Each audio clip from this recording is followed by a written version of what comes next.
Hello everyone, welcome back to our channel. In today's video, I'm gonna tell you how to pay with Cash App on phone in store. And when you are in a store, just ask the store person if they have a QR code for the Cash App for you to make a transaction.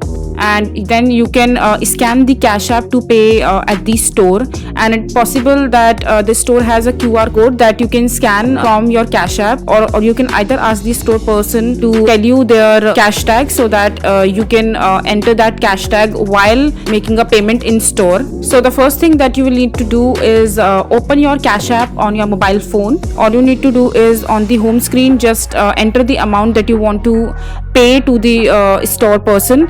Just enter the amount and click on pay, and after that just enter the cash tag ID or the details that the store person provides you. Enter it there and click on pay.